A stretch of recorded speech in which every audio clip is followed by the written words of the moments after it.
ना इधर ना उधर, हर खबर की पूरी खबर, ना लाग लपेट ना खबरों में खोट। आप देख रहे हैं एबीपी रिपोर्ट। नमस्कार, मैं हूं आपके साथ शील। शुरुआत इस वक्त की 4 बड़ी खबरों के साथ करेंगे, जिसे विस्तार से हम आगे आपको बताएंगे। पहली खबर वक्फ कानून से जुड़ी हुई है। सुप्रीम कोर्ट में आज वक्फ कानून के मुद्दे पर सुनवाई हुई। याचिकाकर्ताओं ने कानून रद्द करने की मांग की। सुप्रीम कोर्ट ने कई सवालों पर सरकार से जवाब मांगे हैं। दूसरी खबर बंगाल से, जहां इमाम और मौलवियों के साथ बातचीत में ममता बनर्जी भड़क गईं। बीजेपी पर हिंदू मुसलमान करने का आरोप लगा दिया। अमित शाह और योगी आदित्यनाथ का नाम लेकर हमला किया। तीसरी खबर गांधी परिवार की है। नेशनल हेराल्ड केस में चार्जशीट के बाद कांग्रेस ने देश भर में प्रदर्शन किया और केंद्र पर बदले की राजनीति का आरोप लगाया। जवाब में बीजेपी बोली, किसी को लूट का लाइसेंस नहीं दिया जा सकता। और चौथी खबर गाजियाबाद से, जहां कैंसर के महंगे इलाज से परेशान एक बुजुर्ग ने अपनी पत्नी की हत्या कर दी और फिर सुसाइड कर लिया। मरने से पहले लिखा, महंगे इलाज का खर्च नहीं उठा सकता।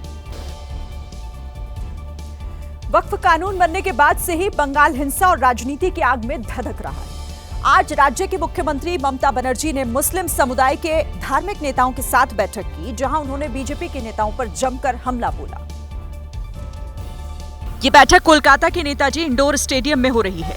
ममता बनर्जी ने मुस्लिम धर्मगुरुओं से कहा है कि अगर कोई बीजेपी की बात पर उत्तेजित होकर राज्य में अशांति पैदा करना चाहता है तो उसे नियंत्रित किया जाए। ममता बनर्जी ने कहा कि उनके राज्य में दुर्गा पूजा और सरस्वती पूजा घर घर में बनाई जाती है, लेकिन बीजेपी कहती है कि सरकार इन त्योहारों को मनाने नहीं देती। दीदी ने यूपी के सीएम योगी आदित्यनाथ पर भी तीखा पलटवार किया। कितना यूपी में कितना लोगों को लिंचिंग करके मरा है, पहले यूपी संभालने दो। वो अभी खुद खड़ा होंगे तो वो हार जाएंगे। उसको यूपी में खड़ा होने का जायगा नहीं है तो बंगाल में घूमता है, घूमने दो।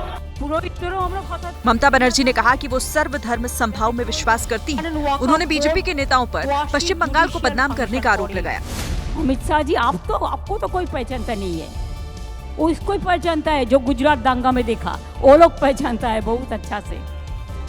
वो आज भी हम लोग नहीं भूला। ममता बनर्जी ने वक्फ कानून को लेकर नीतीश कुमार और चंद्रबाबू नायडू को भी घेरा और मुस्लिम समाज से कहा कि वो ऐसे लोगों को वोट देने से पहले जरूर सोचें। दावा किया जा रहा है कि पश्चिम बंगाल में हुई हिंसा के पीछे बांग्लादेश के कुछ आतंकी संगठनों का हाथ है। इस दावे ने बंगाल में घुसपैठ के मुद्दे को एक बार फिर से हवा दे दी है। ममता बनर्जी ने मुर्शिदाबाद में हुई सांप्रदायिक हिंसा को पूर्व नियोजित साजिश बताया और बीएसएफ से सवाल पूछ लिया कि अगर हिंसा में बांग्लादेश का हाथ था तो बांग्लादेश का आदमी बॉर्डर पार करके यहाँ कैसे आया और हिंसा करने के बाद भाग कैसे गया। अगर हाथ है तो इसको जमींदारी तो सेंट्रल गवर्नमेंट का है कि बीएसएफ बॉर्डर संभालते हैं, हम नहीं संभालते हैं। ये अधिकार हमारे पास नहीं है, तो आपने क्यों अलाउ किया? बीएसएफ पर आरोप लगाने के साथ साथ ममता बनर्जी ने गृह मंत्री अमित शाह पर भी सवाल उठा दिए। I will again appeal to Narendra Modi ji. Please see what your home minister is doing through some agencies. Mamata Banerjee के आरोपों को बीएसएफ ने सिरे से खारिज कर दिया और दावा किया है कि बॉर्डर पर लगातार घुसपैठ रोकी जा रही है। मुर्शिदाबाद में हुई हिंसा को लेकर बीजेपी ममता सरकार पर आक्रामक है। बीजेपी ने आज कोलकाता में हिंदू शहीद दिवस मनाया और मुर्शिदाबाद हिंसा के पीड़ित परिवारों को लेकर मीडिया के सामने आई। हिंदूদের রক্ত হবে না কো ব্যর্থ, हिंदूদের রক্ত হবে না কো ব্যর্থ। हाथ में बैनर, पोस्टर और गले में काला कपड़ा डालकर बीजेपी के नेता एक बार फिर ममता सरकार के खिलाफ सड़क पर उतरे। রক্ত দিয়ে রক্ত ঋণ শোধ করুন, শোধ করুন, শোধ করুন। बीजेपी नेताओं का कहना है कि दंगाइयों ने मुर्शिदाबाद में चंदन दास और उनके पिता की हत्या कर दी, जिसके चलते बाकी परिवारों में खौफ है और ममता सरकार कोई कार्यवाही नहीं कर रही।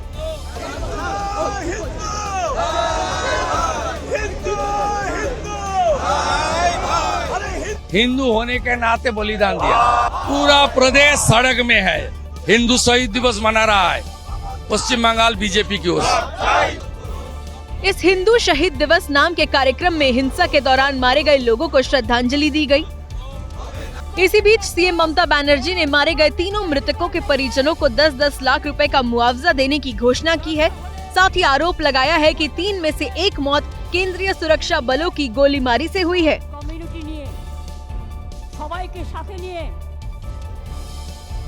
मुर्शिदाबाद के धुलियान में जिस जगह पर हिंसा भड़की थी, वहां अब हालात सामान्य हैं। नेताओं के दौरे हो रहे हैं और आज इलाके के विधायक हिंसा प्रभावित इलाके में पहुंचे भी। इलाके में शांति तो है, लेकिन ये जली हुई दुकानें बता रही है कि 8 और 11 अप्रैल को मुर्शिदाबाद के धुलियान इलाके की स्थिति क्या थी। न सिर्फ दुकान का सामान बल्कि पूरी दुकान ही जल चुकी है।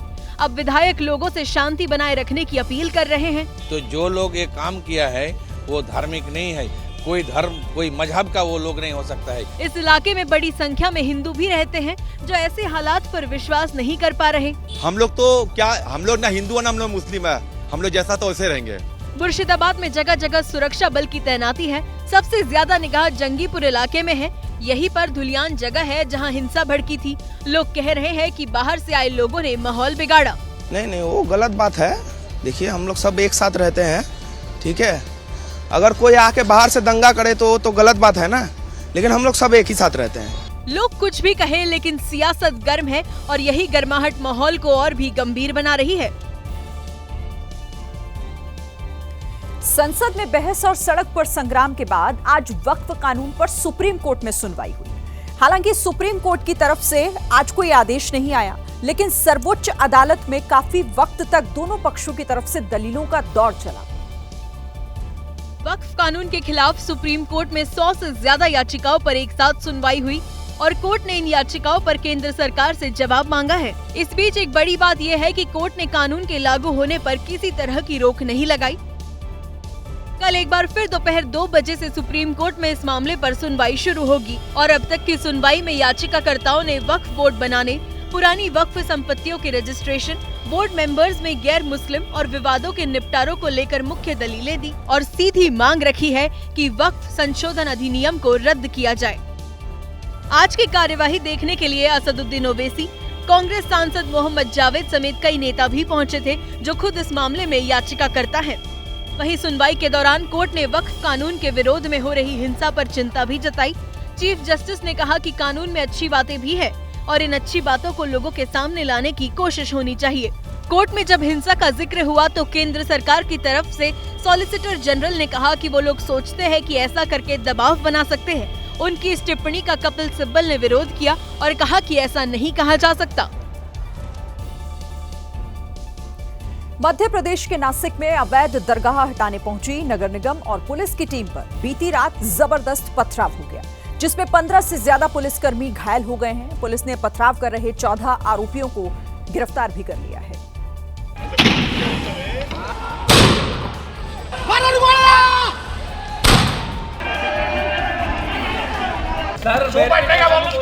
नासिक के काठे गली में पत्थरबाजी कर रही भीड़ पर पुलिस ने आंसू गैस के गोले छोड़े। उपद्रवी सड़क पर इकट्ठा है, चारों तरफ तनाव फैला हुआ है।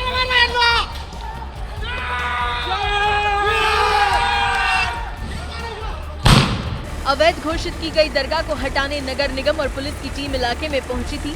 भीड़ ने विरोध शुरू कर दिया और जमकर तोड़फोड़ की।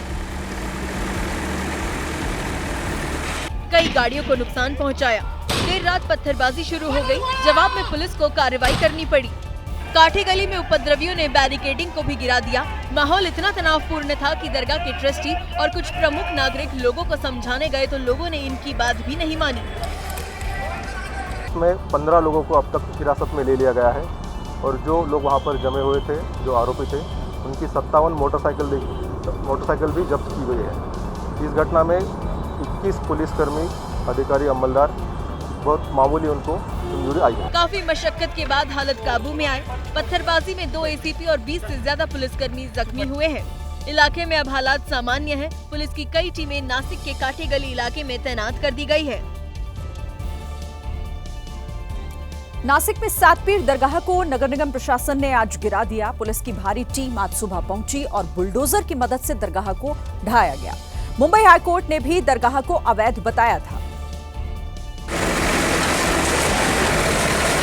जिस अवैध दरगाह को लेकर नासिक के काठे गली में बवाल हुआ, पुलिस ने आज उसे बुलडोजर एक्शन की मदद से ढहा दिया।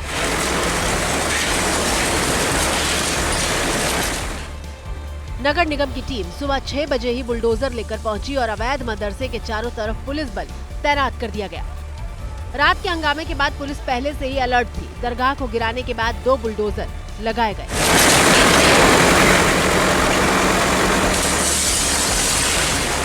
प्रशासन ने महज कुछ ही घंटों में अतिक्रमण कर बनाई गई सातपीर दरगाह को गिरा दिया।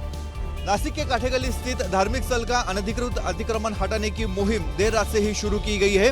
धर्मगुरु और प्रशासन के अधिकारी इनके संयुक्त कार्रवाई के अनुसार ही ये अभी मलबा हटाने का काम किया गया है।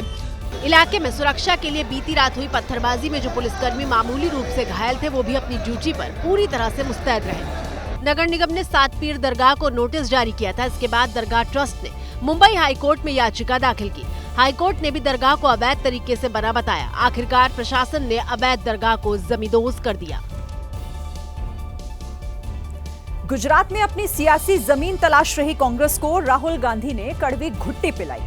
गुजरात कांग्रेस के कार्यकर्ताओं से बात करते हुए राहुल ने कहा कि उनकी पार्टी गुजरात में सही लोगों को बढ़ावा नहीं दे पाई। इसके लिए उन्होंने घोड़ों का उदाहरण दिया। एक प्रॉब्लम क्या है कि कांग्रेस पार्टी कभी कभी रेस के घोड़े को बारात में बेच देती है और बारात के घोड़े को रेस में दौड़ा देती है। इन घोड़ों को हम थोड़ा अलग अलग करना चाहते हैं और रेस के घोड़े को हम दौड़ाएंगे, बारात के घोड़े को हम नचाएंगे। इसी भीड़ में ऐसे भी लोग हैं जो बीजेपी के साथ मिले हुए हैं, उनको हमें आइडेंटिफाई करना है। गाजियाबाद में एक चौंकाने वाला मामला सामने आया, जहां एक बुजुर्ग ने पहले अपनी पत्नी की हत्या की और फिर खुद भी सुसाइड कर लिया। इस दर्दनाक वारदात के पीछे कैंसर जैसी बीमारी के महंगे इलाज को वजह बताया जा रहा है। गाजियाबाद के नंदग्राम में कुलदीप त्यागी के घर में रोना पीटना मचा हुआ है। इसी घर में कुलदीप त्यागी ने पहले पत्नी अंशु की गोली मारकर हत्या की और फिर खुद भी सुसाइड कर लिया। पति पत्नी के शव के पास से मिले सुसाइड नोट के मुताबिक कुलदीप त्यागी को कैंसर डिटेक्ट हुआ था। उन्होंने लिखा वो नहीं चाहते कि घर वालों को उनके कैंसर की जानकारी का पता चले और कैंसर के इलाज का खर्च बहुत ज्यादा है। इतना भारी भरकम खर्च वो वहन नहीं कर सकते, इसीलिए ऐसा कदम उठा रहे हैं। मौके से एक सुसाइड नोट मिला है जिसमें कुलदीप त्यागी जो मृतक है उसके द्वारा बताया गया है कि वो कैंसर से पीड़ित है, जिसका उसके घर वालों को पता नहीं है और वो नहीं चाहता कि इलाज में पैसे खर्च हो, इसलिए खुद और अपनी पत्नी की जान ले रहा है। इस संबंध में जांच की जा रही है और अग्रिम दंडनीय कार्रवाई की जा रही है। रियल एस्टेट का काम करने वाले कुलदीप त्यागी के 2 बेटे हैं और उनके पिता भी उन्हीं के साथ रहते हैं, जो यूपी पुलिस में दारोगा के पद से रिटायर्ड है। फिलहाल पुलिस मामले में हर एंगल से जांच कर रही है। शेयर बाजार में उठापटक, अमेरिका के टैरिफ वॉर और मंदी की आशंकाओं के बीच कारोबार जगत से एक अच्छी खबर आई है। भारत में गाड़ियों की बिक्री के आंकड़े रखने वाली संस्था सियाम यानी society of Indian automobile manufacturers के मुताबिक 1 अप्रैल 2024 से 31 मार्च 2025 के बीच देश में 43 लाख से अधिक यात्री गाड़ियां बिकी हैं। आंकड़ों के मुताबिक कुल कारों की बिक्री में एसयूवी की हिस्सेदारी 65% पर पहुंच गई है। वित्त वर्ष 2024 में 25 लाख से ज्यादा एसयूवी बिकी थी, जो कि वित्त वर्ष 2025 में बढ़कर 28 लाख के करीब पहुंच गई। दोपहिया की बिक्री की बात करें तो इनमें भी 9% का उछाल देखा गया है और वित्त वर्ष 2025 में 1,96,00,000 दोपहिया वाहन बिके हैं। सियाम के मुताबिक भारत से वित्त वर्ष 2025 में रिकॉर्ड 7,70,000 कारें एक्सपोर्ट की गई। ईवी यानी कि इलेक्ट्रिकल व्हीकल की बिक्री में 17% का इजाफा देखा गया। 2024 में 16,80,000 ईवी बिके थे, जो 2025 में बढ़कर 19,70,000 हो गए हैं। सियाम के मुताबिक सभी कैटेगरी को मिलाकर अगर देखा जाए तो अप्रैल 2024 से मार्च 2025 के बीच देश भर में 2.5 करोड़ से अधिक छोटी बड़ी गाड़ियां बिकी हैं। आपने देखा होगा कई बार अपनी मनोकामनाएं पूरी करने के लिए लोग जमीन पर लेटकर भगवान के पास पहुंचते हैं। मध्य प्रदेश के छतरपुर में एक महिला ने यही तरीका प्रशासन तक अपनी बात पहुंचाने के लिए अपनाया। क्योंकि महिला के मुताबिक जब वो अपने पांव पर चलकर आ रही थी तब उसकी समस्या किसी ने नहीं सुनी। लोग मंदिर में जाते हैं इंसाफ के लिए, नारियल लेके, ये भी एक इंसाफ का मंदिर है, शायद लेट के जाएं हमें इंसाफ मिल जाए। इसे इंसाफ अपनी 6 बीघा जमीन के लिए चाहिए। आरोप है कि गांव के दबंगों ने 36 साल से हीरामणि गुप्ता के परिवार की जमीन हड़प रखी है। बार बार आवेदन देने के बाद भी कहीं सुनवाई नहीं होती। गुंडा है, पैसे वाले हैं, हम गरीब हैं, इसलिए कोई हमारा सुनता नहीं है। हमारे पति पढ़े लिखे नहीं है, सीधे साधे व्यक्ति हैं। कड़ी धूप में जमीन पर लेटती हुई महिला आखिरकार जब कलेक्टर ऑफिस पहुंची तो कलेक्टर तो नहीं मिले, लेकिन दूसरे अधिकारियों ने उनकी बात गौर से सुनी। तो ये जानकारी प्राप्त हुई है कि उनका सीमांकन हो चुका है, किंतु सीमांकन से संतुष्ट नहीं है। अग्रिम कार्रवाई हेतु संबंधित तहसील एवं एसडीएम कार्यालय में भिजवाया जा रहा है। बार बार आवेदन देकर थक चुकी महिला को आस है कि अब जमीन पर लेट कर जाने के बाद उसकी जमीन उसे वापस जरूर मिलेगी। बिहार में होने वाले विधानसभा चुनाव से पहले आरजेडी और कांग्रेस के बीच सीएम फेस को लेकर घमासान मचा हुआ है।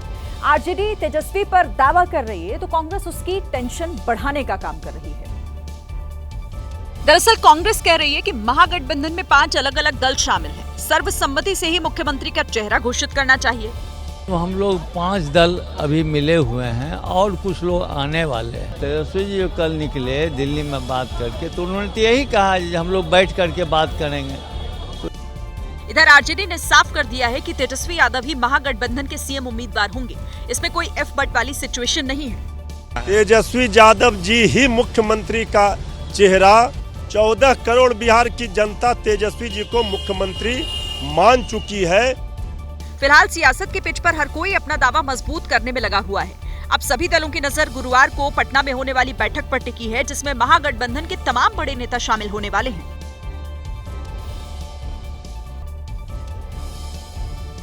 21वीं सदी के भारत में एक गांव ऐसा भी है जहां के लड़कों की शादी सिर्फ इसीलिए नहीं हो पा रही है क्योंकि उनके गांव में पीने के पानी की भारी किल्लत है।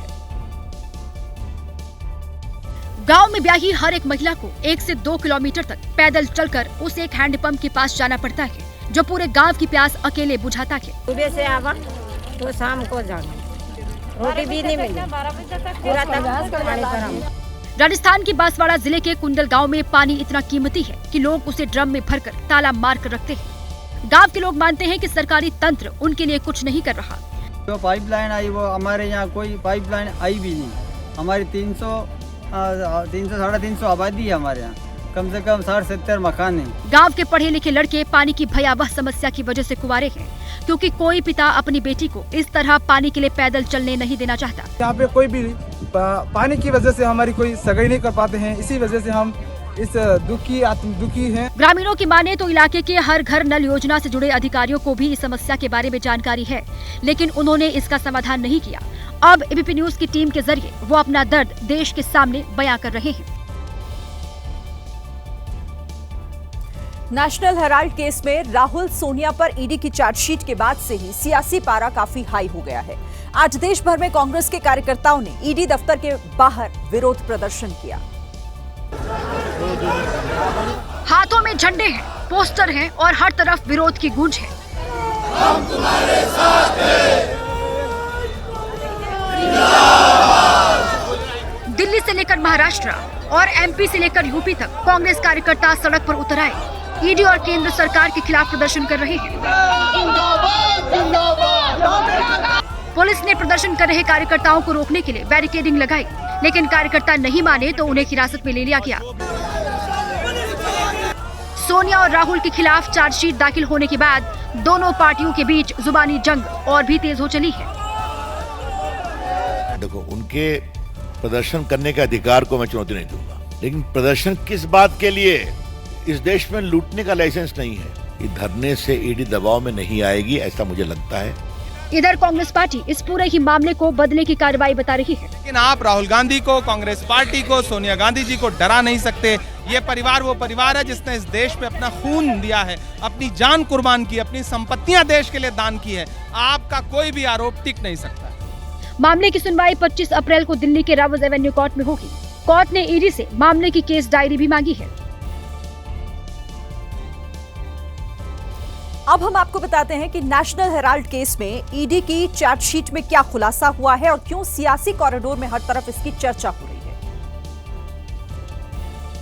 एबीपी न्यूज के पास मौजूद दस्तावेजों के आधार पर जो एक्सक्लूसिव जानकारी मिली है उसके मुताबिक एआईसीसी यानी ऑल इंडिया कांग्रेस कमेटी ने एजेएल को 90.21 करोड़ का लोन दिया। 50 लाख में यह कर्ज यंग इंडियन को ट्रांसफर कर दिया गया।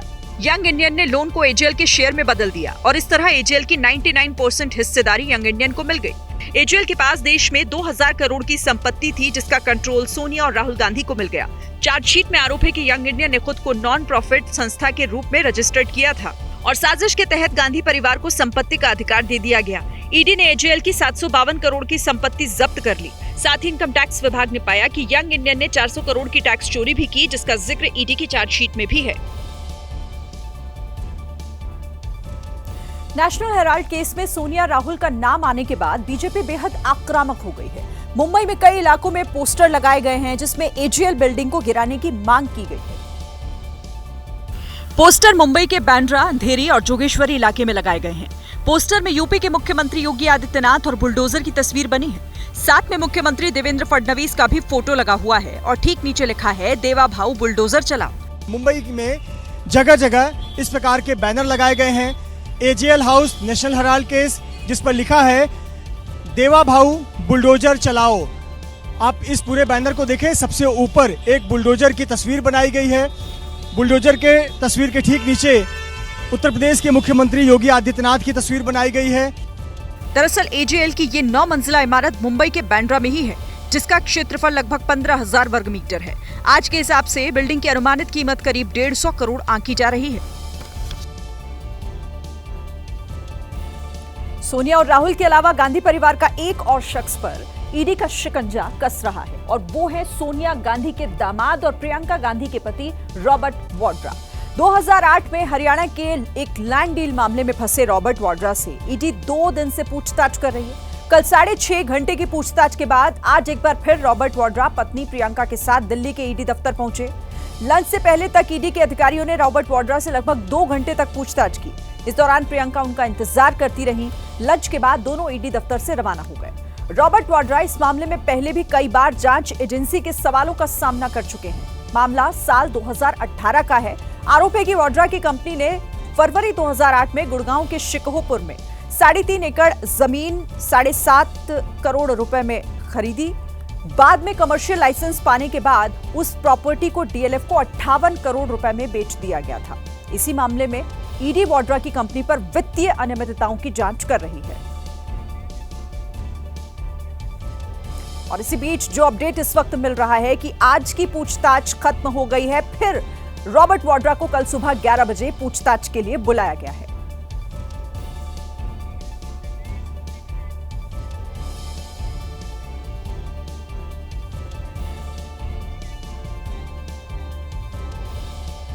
अप्रैल का महीना और गर्मी रिकॉर्ड तोड़ हो रही है। इस बीच मौसम विभाग ने एक राहत भरी खबर भी दी है। मौसम विभाग के मुताबिक इस बार मानसून झूम कर बरसेगा।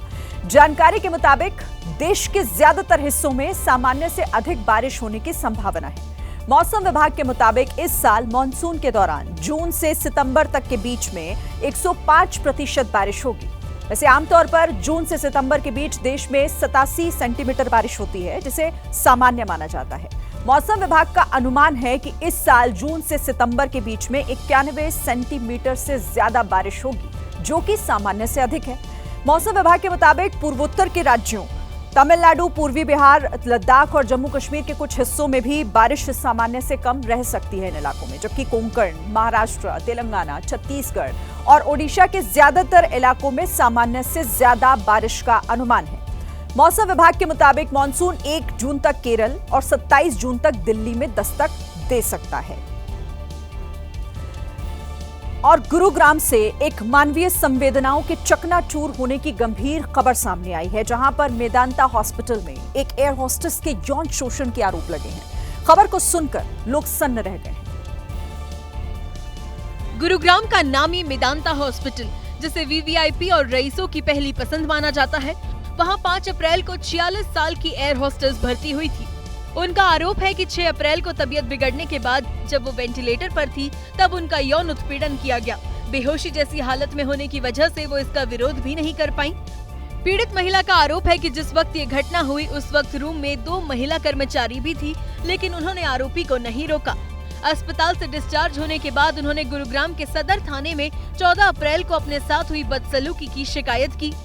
कंप्लेनेंट के द्वारा बताया गया है कि वह वेंटिलेटर पर थी घटना के समय में, और घटना के समय में वो बेहोशी की हालत में थी। अस्पताल के आसपास के एरिया की सीसीटीवी फुटेज है घटनास्थल से आसपास की प्रॉपर तरीके से चेक की जा रही है। गंभीर आरोप लगे तो मेदांता अस्पताल ने लिखित बयान जारी कर कहा, महिला की ओर से लगाए गए किसी भी आरोप की पुष्टि नहीं हुई है। जांच के लिए घटना के समय के सीसीटीवी फुटेज समेत सभी अहम दस्तावेज पुलिस को सौंप दिए गए हैं। एयर होस्टेस के मुताबिक ट्रेनिंग के दौरान स्विमिंग पूल में डूबने की वजह से उनकी हालत बिगड़ गई थी, जिसके बाद उन्हें इलाज के लिए मेदांता अस्पताल में भर्ती कराया गया था। अब पुलिस सीसीटीवी और सबूतों के आधार पर सच खंगाल रही है। यूपी के इटावा में बेकाबू ट्रक ने ट्रैक्टर को टक्कर मार दी और इस हादसे में 2 लोग घायल हो गए। ट्रक ड्राइवर की इस हरकत से नाराज लोगों ने जो कुछ किया, वही तस्वीरें अब वायरल हैं। 1, 2, 3, 4, 5 और ट्रक धड़ाम हो गया। ये उसी ट्रक के पलटने के दूसरे कैमरे से बनाई गई तस्वीर है। 40 से 50 टन वजनी ट्रक को इन नाराज लोगों की भीड़ ने पलट दिया। इटावा के मुलायम नगर में इस नाराजगी के पीछे ट्रक और ट्रैक्टर के बीच एक्सीडेंट है। तेज रफ्तार ट्रक की टक्कर में ट्रैक्टर से जा रहे 2 स्थानीय लोग बुरी तरह घायल हो गए। टक्कर कितनी भीषण थी, अंदाजा ट्रैक्टर के यहाँ पड़े टायर और पुर्जों से लगाया जा सकता है। इसी से नाराज स्थानीय लोगों ने फायर सर्विस की रेस्क्यू टीम के सामने ही पूरा का पूरा ट्रक पलट दिया। हादसे में घायल एक व्यक्ति की हालत नाजुक बनी हुई है।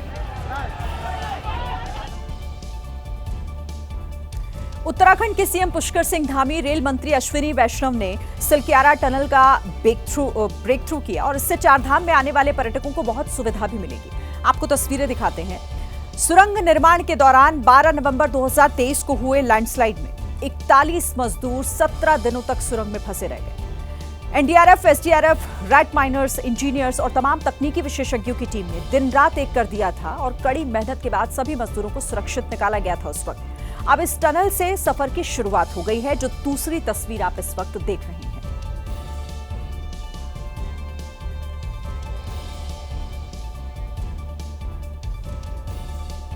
नॉर्थ सिक्किम में एलएसी के पास भारतीय सेना ने शक्ति प्रदर्शन किया है। पहली बार हिमालय के पार जाकर तिब्बत से सटे हुए इलाकों में अभ्यास का वीडियो सेना ने जारी किया। पहली बार हिमालय के पार तिब्बत से सटे इलाकों में युद्धाभ्यास। पानी, आकाश, जमीन तीनों जगह पर सेना के युद्धाभ्यास की ये दिव्य तस्वीरें हैं। 19,000 फीट की ऊंचाई पर यह जगह देश के सबसे ठंडे युद्ध क्षेत्रों में से एक है और यहाँ हिंदुस्तान के जवानों की जाबाजी देखिए। टैंक, तोप, drone, ATV, special vehicle Tibet क्षेत्र में सेना का शौर्य देखते ही बन रहा है। तो ये थी आज की एबीपी रिपोर्ट। कल भी जारी रहेगी खबरों की खोज। बाकी खबरों के लिए आप बने रहिए एबीपी न्यूज के साथ। नमस्कार।